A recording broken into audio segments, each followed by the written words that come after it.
जैसा कि ये देखने को मिला कि डॉक्टर एस जयशंकर ने बड़ा तगड़ा जवाब दिया है मीटिंग में, तो वहीं दूसरी तरफ ये जो मीटिंग देख रहे हैं, ये मीटिंग बहुत खास है जो इस वक्त हो रही है। और इस मीटिंग के बाद अमेरिका ताबड़तोड़ भारत के साथ डील फाइनल करना चाह रहा है। वही अमेरिका जो इस वक्त श्रीलंका के ऊपर एक दबाव भी बना रहा है, श्रीलंका भी बीच में फंसा। आखिरकार क्या चल रहा है? जियोपॉलिटिक्स में बहुत सारी चीजें चल रही है। हमेशा की तरह वर्ल्ड मिरर के इस एपिसोड में जानने को मिलेगा बहुत कुछ, इसलिए वीडियो को अंत तक जरूर देखें। डोनाल्ड ट्रंप अपने मन के राजा। अब इनका कहना है कि मुझे सुप्रीम लीडर बनाया जा रहा था ईरान में, लेकिन मैंने ना कह दिया।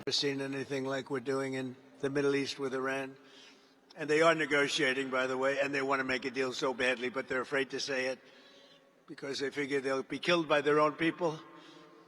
They're also afraid they'll be killed by us. There's never been a head of a country that wanted that job less than being the head of Iran. I don't want it. We listen to some of the things they say. We hear them very clearly.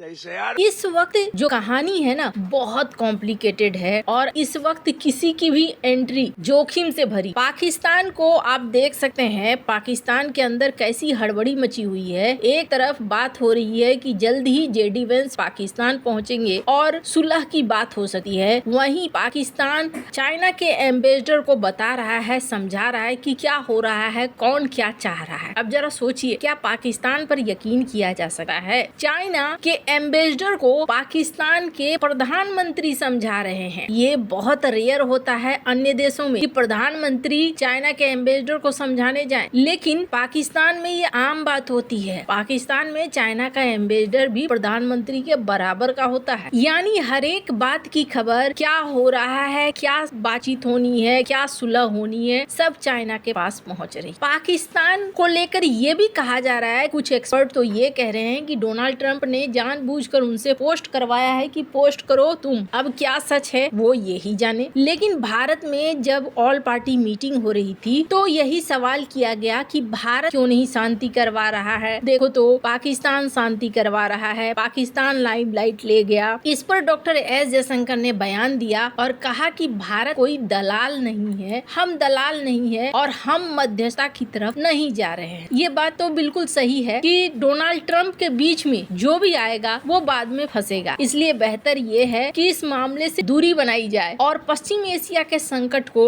अपने हित देकर हल किए जाए। जैसे कि हमें तेल चाहिए, हमें गैस चाहिए, हमें स्ट्रेट ऑफ हॉर्मुज से अपना निकलने का रास्ता चाहिए और वो हमें मिल रहा है। हॉर्मुज में फंसे हुए जहाज निकलने चाहिए। इजराइल को लेकर एक बात साफ कर दी गई कि ईरान की ओर से ये कहा गया कि वो भारत के कृतज्ञ हैं क्योंकि हमने उनके जहाजों और नाविकों की रक्षा की और हम सभी के साथ अच्छे दोस्त हैं। इजराइल सबसे बड़ा तकनीकी साझेदार है और ईरान के साथ भी हमारे संबंध अच्छे हैं। ये बात भारत की तरफ से साफ साफ कहा गया है। अब यहाँ भारत ने ये तो साफ कर दिया कि भाई हम दलाल नहीं हैं कि तुम जैसा चाहोगे वैसा ही करेंगे, हमारी अपनी हैसियत है और हम अपने हिसाब से चलेंगे। लेकिन अभी श्रीलंका, क्या इसके ऊपर दबाव बनाने की कोशिश हो रही है? ईरान और अमेरिका में जारी जंग के बीच एक बार फिर से श्रीलंका फंसता हुआ नजर आ रहा है। श्रीलंका ईरान की दक्षिणी सीमा से 4200 किलोमीटर दूर है, लेकिन अमेरिका की टेढ़ी नजर उस पर पड़ गई है। श्रीलंका की नई दिशा नायके सरकार अभी मात्र 18 महीने पुरानी है, लेकिन विदेश नीति के मोर्चे पर अपनी सबसे बड़ी परीक्षा से गुजर रही है। श्रीलंका का कहना है कि वह ईरान और अमेरिका के जंग में तटस्थ है, लेकिन अमेरिका ने उस पर दबाव बढ़ा दिया है। अमेरिका चाहता है कि श्रीलंका ईरान के आयरिश देना युद्धपोत के जिंदा बचे 30 और आयरिश बुशहर के 221 नौसैनिकों को वापस तेहरान नहीं भेज, लेकिन शिया देश उन्हें जल्दी से जल्दी भेजने के लिए कह रहा है। इससे भारत और पड़ोसी देश श्रीलंका के लिए एक तरफ वहाँ तो दूसरी तरफ खाई वाली स्थिति हो गई है। हाल ही में अमेरिका के भारत में राजदूत सर्गियो गौर ने श्रीलंका का दौरा किया और श्रीलंका के राष्ट्रपति से मुलाकात की। असल में इस पूरे विवाद की शुरुआत 26 फरवरी को हुई, जब अमेरिका ने अपने मिसाइलों से लैस 2 फाइटर जेट को मटाला एयरपोर्ट पर उतारने की अनुमति चाहता था। वहीं ईरान ने भी अपने 3 युद्धपोतों को श्रीलंका में रुकने की अनुमति मांगी। ये सभी ईरानी युद्ध युद्धपोत भारत में एक सैन्य अभ्यास में हिस्सा लेकर लौट रहे। श्रीलंका के राष्ट्रपति ने खुद पिछले सप्ताह संसद में दिए अपने बयान में इसे स्वीकार किया है। श्रीलंका ने अपनी तटस्थता की नीति का हवाला देते हुए कहा कि न तो हम तुम्हें उतरने देंगे और न तुम्हें। श्रीलंकाई राष्ट्रपति ने कहा कि अमेरिका के फाइटर जेट में 8 मिसाइलें लगी हुई थी। इस बीच 4 मार्च को अमेरिका के एक परमाणु सबमरीन ने ईरान के आइरिश देना युद्धपोत को टॉर्पीडो की मदद से डुबो दिया था। इस वजह से भी ईरानी जहाज ने श्रीलंका में अनुमति मांगी थी, लेकिन कोलंबो ने नहीं दिया। अमेरिकी सबमरीन ने ईरानी युद्धपोत को श्रीलंका के विशेष आर्थिक क्षेत्र में तबाह किया। इस हमले में 87 नाविक मारे गए। अब श्रीलंका में ईरान के 32 सैनिक बचे हुए हैं। श्रीलंका ने ईरानी नौसैनिकों के शव को लौटा दिया है। इसकी ईरान ने जमकर तारीफ भी की, साथ ही कहा कि श्रीलंका को तेल और गैस की कोई कमी नहीं होने दी जाएगी। श्रीलंका में दबाव में आकर ईरान के एक और जहाज को रुकने की अनुमति दी। श्रीलंका ने ईरान के 221 नौसैनिकों को बचा लिया। अब श्रीलंका में ईरान के कुल 252 नौसैनिक हैं। ईरान का कहना है कि इन नौसैनिकों की वापसी करिए और ये एक द्विपक्षीय मुद्दा है, सीधे हल होना चाहिए। लेकिन कहा जा रहा है कि अमेरिका श्रीलंका को ऐसा करने से रोक रहा है। श्रीलंका को डर सता रहा है कि ईरानी नौसैनिकों को जाने दिया जाए तो अमेरिका भड़क सकता है। अमेरिका के कोलंबो स्थित दूतावास में इस बात को लेकर अपील भी हो रही है कि ईरान के जिंदा बचे नौसैनिकों को वापस न भेजा जाए। इससे अमेरिकी हितों को नुकसान होगा। जहां श्रीलंका यहाँ फंसा हुआ है, वहीं भारत को लेकर क्या दबाव बनाने की कोशिश कर रहा है अमेरिका, या खुद दबाव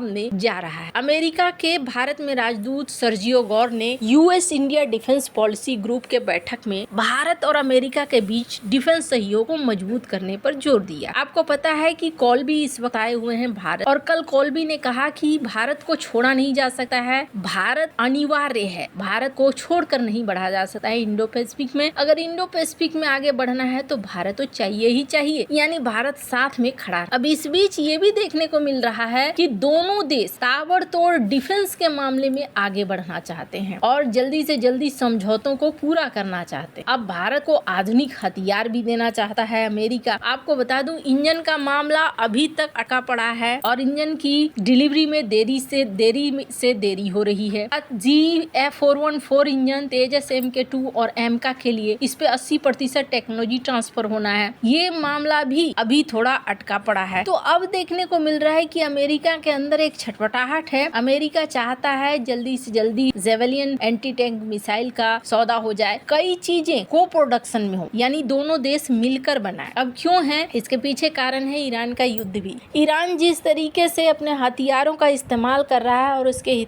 हथियार खत्म नहीं हो रहे हैं, ये अब अमेरिका को टेंशन देना शुरू कर रहे हैं। अमेरिका को मिले इस टेंशन से अमेरिका को अब ऐसे पार्टनर की जरूरत है कि जो को प्रोडक्शन करे हथियारों का और ज्यादा से ज्यादा, और इस वजह से भी कॉल्बी भारत आए हैं। हालांकि आपको बता दूं, कॉल्बी का एक कारण नहीं है भारत आने का, भारत आने के बहुत सारे कारण हैं, जिनमें से एक कारण है को प्रोडक्शन। खैर, अब आपको क्या लगता है, क्या भारत के ऊपर भी दबाव बनाने की कोशिश कर रहा है अमेरिका? कमेंट कर अपनी राय जरूर बताएं। जल्द मिलते हैं अगले वीडियो में नई खबर के साथ।